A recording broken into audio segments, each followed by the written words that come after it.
ये कृष्ण कृष्ण बोलता है बालक, और इसका हरि के सिवा कोई नहीं। तो एक दिन एकांत में बैठे हुए थे बालक चंद्रहास जी, नारद जी पधारे हैं, भाई जी से मिले हैं।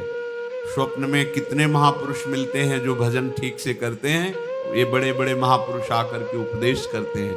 ये त्रिकाल सत्य हैं, कोई ऐसा नहीं है कि ये कहानी हैं, अभी हैं।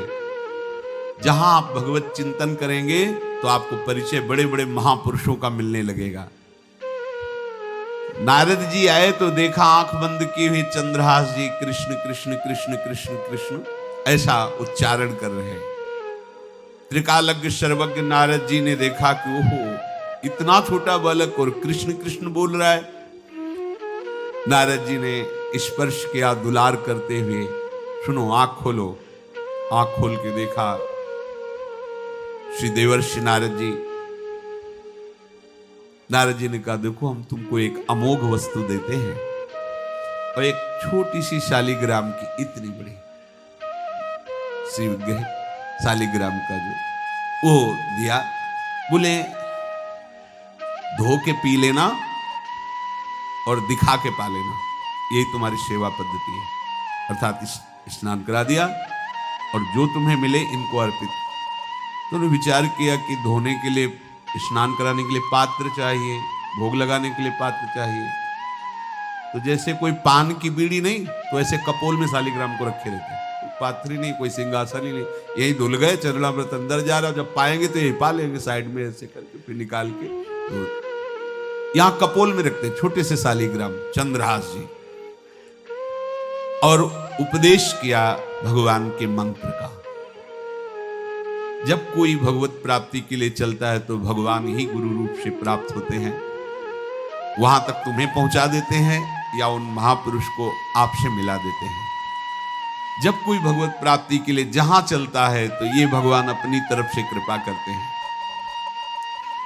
ये दृष्ट बुद्धि के जो महल में धायमान ने इनका आश्रय स्वीकार करवाया था, उसके एक पुत्र थे मदन जी, वो बड़े भागवत थे। और एक पुत्री थी जिसका नाम था विषया, वो बड़ी सुंदर थी, अभी छोटी अवस्था की थी। मदन जी का स्वभाव था भक्तों को भोजन पवाना। जो भगवत भाव के जन होते हैं उनके हृदय में ऐसा उत्साह होता रहता है कि जो वैष्णव हैं, संत जन हैं, इनको भोजन पवाने का मतलब श्री भगवान को भोजन पवाना। भक्तमाल में भी वर्णन है कि जैसे गर्भवती मां को आप कुछ भी पवाओ तो बालक की पुष्टता अपने आप होती है, ऐसे संतों के हृदय में भगवान विराजमान प्रगट रूप से हैं। जब हम संतों को भगवत भाव से भोग पवाते हैं तो साक्षात भगवान ही पाते हैं। और मदन थे भगवत भाव के, तो उन्होंने बुलाया बड़े बड़े भक्तों को और ब्राह्मणों को। जब ब्राह्मण और भक्त पा रहे थे तो खेलते खेलते चंद्रहास जी भी वहीं चले गए और उन्होंने भी वहां प्रसाद पाया। अब बड़े बड़े ब्राह्मणों में एक ज्योतिषाचार्य थे। दृष्ट बुद्धि जी ने हाथ जोड़कर प्रणाम किया और अपने परिवार को प्रणाम करवाया और कहा यह हमारी पुत्री है। दृष्ट बुद्धि जी ने कहा आप इसका हाथ देकर बताइए इसको वर कैसा मिलेगा, कैसा ऐश्वर्य होगा। दृष्ट बुद्धि मतलब दुष्ट बुद्धि, ऐसा ही था वो। पर बड़ा विचित्र खेल है, इसकी बुद्धि एकदम विपरीत और पुत्र महाभागवत। भगवान का खेल है, वो भक्ति विरुद्ध और पुत्र भागवत। उन्होंने कहा वर, ऐसे दृष्टि डाली चंद्रहास जी वही वो है इसका वर। वो इसे धाय का एक दासी का लड़का हमारी पुत्री का वर बने। बोले शायद आपने ध्यान पूर्वक रेखा नहीं देखी, वो हम देख लिए, यही है तुम्हारी पुत्री का वर। दृष्ट बुद्धि ने विचार किया कि एक भिखमंगा हमारी राजकुमारी पुत्री का दूल्हा बनेगा। पंडित जी को तो दक्षिणा दी, विदा किया और सैनिकों से कहा घर से निकलने न पावे बालक। क्योंकि ज्योतिष पक्की, ज्योतिष शास्त्र सत्य है, पर उसका सम्यक ज्ञान होना चाहिए। भला मुझ सम्राट के मंत्री की पुत्री, वो महामंत्री है दृष्टबुद्धि, और ये एक भिखमंगा कैसे हो सकता है?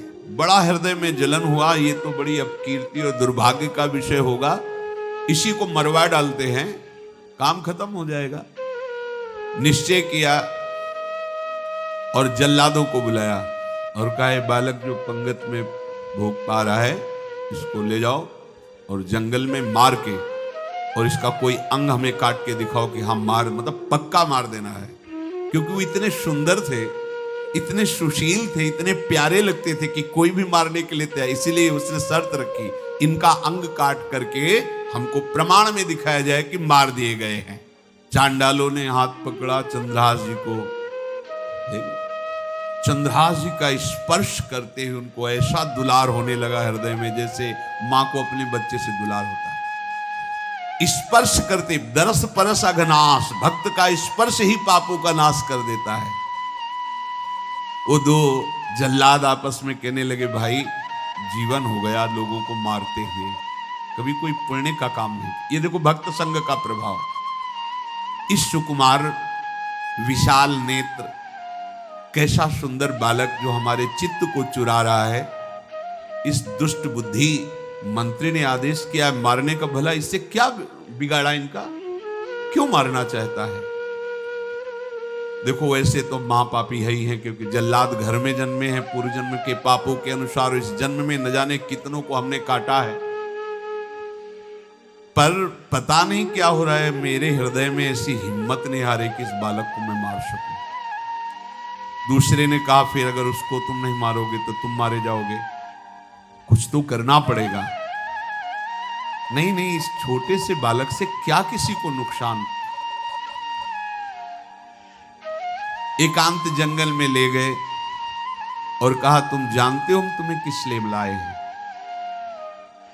चंद्रहास जी बालक थे, 5 वर्ष की आयु अब हो गई थी, तो उनका मुझे पता नहीं कि आप क्यों लाए हैं।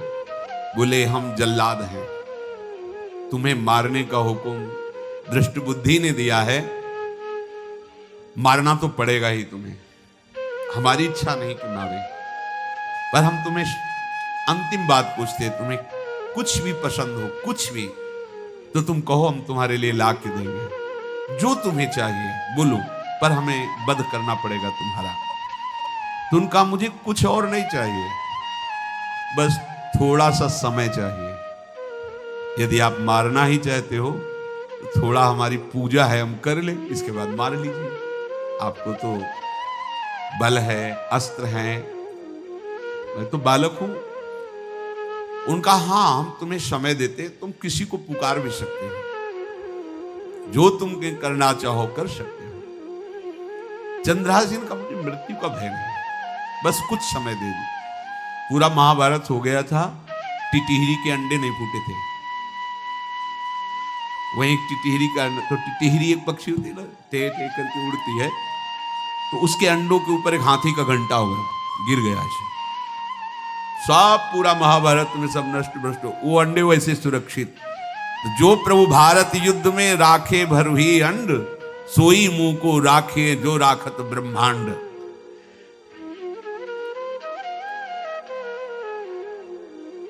मैं तो अनाथ हूं, श्री कृष्ण के सिवा कोई मेरा है नहीं, मैं किसको पुकारूं? मेरा आश्रय तो एकमात्र वही प्रभु हैं, और निकाला शालिग्राम, यही सिंहासन है शालिग्राम का। भगवान के भक्तों की अपार महिमा है, क्या सेवा। वहां कोई पंचपात्र गंगा जल सब थोड़ी है, लेकर बस आंसुओं से अभिषिक्त कर रहे हैं। प्रभु मुझे तो कोई ज्ञान नहीं कि आपकी सेवा कैसे की जाती, मैं तो अपने मुख में ही आपको रखता हूं। अब मेरे जीवन का अंत होने जा रहा है, बस मैं यही प्रार्थना करता हूं कि मैं आपके ही समीप पहुंचूं, आपका ही स्मरण करूं, आपसे कभी विलग न हो, एक भी वृत्ति आपसे कभी विलग न जाए।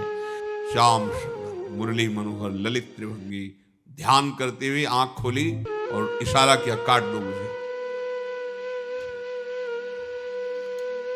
जल्लादों ने जब देखा आंसू चल रहे हैं ऐसा, वो बैठ गए अस्त्र रख के, कहने लगे भाई तुम मुझे मार दो, भले भले वो दृष्ट बुद्धि मुझे, मैं इस बालक को नहीं मार पाऊंगा, मेरी हिम्मत नहीं है, कुछ भी हो मेरा वध हो जाए, पर मैं इस बालक को, गिरे मुरझाई दया आए कछु भाए भरे, ढरे प्रभु और मति आनंद शोभिनी है, हुती छठी आंगुरी सो काट लई दूषण हो, भूषण ही भयो जाई कहीं सांच चीनी है।